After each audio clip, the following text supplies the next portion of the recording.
ஈரோடு கிழக்கு சட்டமன்ற தொகுதி இடைத்தேர்தலுக்கான வேட்பு மனு தாக்கல் மதியம் 3 மணி அளவில் நிறைவடைந்தது. இது குறித்த கூடுதல் தகவல்களை நமது செய்தியாளர் இளங்கோவன் வழங்க கேட்கலாம். இளங்கோவன், எந்தெந்த கட்சிகளைச் சேர்ந்த யார் யாரெல்லாம் வேட்பு மனு தாக்கல் செய்திருக்கிறார்கள்?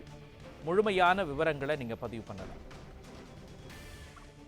நிச்சயமாக மோகன், ஈரோடு கிழக்கு சட்டமன்ற தொகுதி இடைத்தேர்தல் வேட்புமனு தாக்கலான இறுதி நாளான இன்று சரியாக 3 மணி அளவில் நிறைவடைந்தது. திமுக, நாம் தமிழர் கட்சி என இதுவரை ஒரே நாளில் மட்டும் 56 வேட்புமனுக்கான பெறப்பட்டு என மொத்தம் 66 வேட்புமனு தாக்கல் செய்துள்ளனர். தமிழகமே உற்றுநோக்கி ஈரோடு கிழக்கு மன்ற சட்டமன்ற தொகுதிக்கு 2வது இடைத்தேர்தல் அடுத்த மாதம் 5 நடைபெறுகிறது. இந்த இடைத்தேர்தலுக்கான வேட்புமனு தாக்கல் கடந்த 10ஆம் தேதி தொடங்கி சுயேட்சை வேட்பாளர் வேட்புமனு தாக்கல் செய்து வந்தனர்.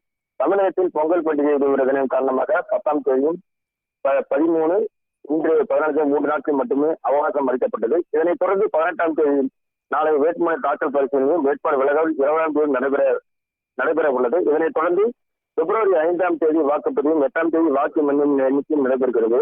இந்த நிலையில் வேட்புமனு தாக்கல் மனு தாக்கல் இறுதி நாளன் என்று திமுக வேட்பாளர் சந்திரகுமார், நாம் தமிழர் கட்சி வேட்பாளர் சீதாலட்சுமி மற்றும் சுயேட்சை வேட்பாளர்கள் மாநகராட்சி ஆணையாளரும் தேர்தல் நடத்த உள்ள மனுஷன் வேட்புமனு தாக்கல் செய்தனர்.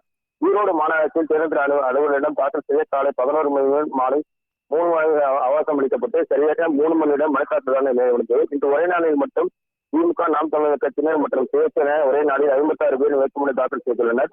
வேட்புமனு தாக்கல் இறுதி நாள் என்பதால் ஈரோடு மாநகராட்சி அலுவலகத்தில் 100க்கும் மேற்பட்ட காவல்துறையினர் பாதுகாப்பு பணியில் ஈடுபட்டுள்ளனர். மோகன், விவரங்களை, காட்சிகளை வழங்கியதற்கு நன்றி இளங்கோவன்.